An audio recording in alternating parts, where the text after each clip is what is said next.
think we were let in around 8 a.m.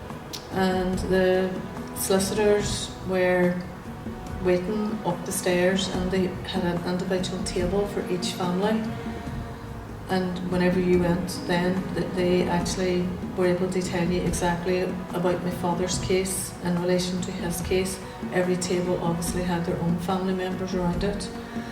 And I think it was about maybe an hour into it that the realisation that it was good news began to sink in, because there was a lot to take in at the start, and and when they're chatting in legal terms sometimes you get a bit confused, and I think then it was one of just this amazing relief and this amazing feeling of just, for me, like wishing that my father was still alive, because he had died in 2006. The family members went in, and then the larger group went in around, I would say maybe it was around 1 o'clock, if my memory serves me, and then you knew immediately, because when they went to the top of the stairs you could hear nearly, if not clapping, but certainly a sense of, and I remember at that stage Tony Doherty came down. Tony's a member of the trust, but his father was one of those murdered that day. Came down,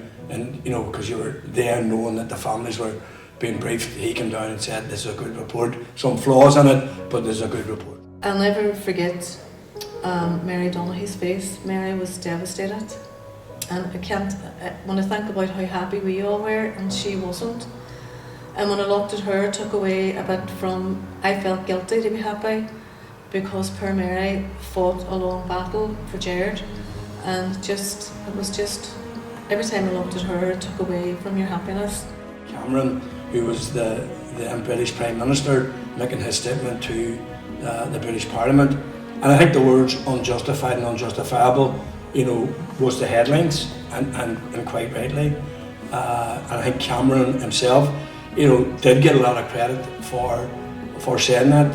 If you like, and was sometimes missed in the subtext, he did go on to say that no Bloody Sunday did not define the British Army's role in Ireland, and many people, not wanting to spoil the mood of the day, but over the course of the coming days started to remind people, particularly the British government, what happened on Bloody Sunday had previously happened in Ballymurphy, and subsequently would happen in different ways and different forms. And Cameron came to know that because of the Pat Finucane case, the Silva, so-called inverted commas inquiry, all brought out about collusion, all the arm of the state, all working in different ways. On Bloody Sunday, it was open, it was blunt and brutal, whereas in our ways, collusion and our things was more subtle, the use of, of covert operations, etc., etc. That was the defining of the British Army, and Bloody Sunday was just a chapter in it.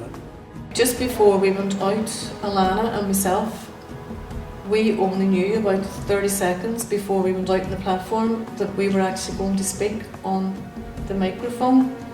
So it was like, oh my God, because you had nothing prepared, you had nothing in your head prepared, and you just thought, I don't want to make a fool of myself, I don't want to let my father down. What if I say something that's, and my heart was just thumping, beating. Alana took the names of the injured who were still alive, and I took the names of the injured who had all passed away.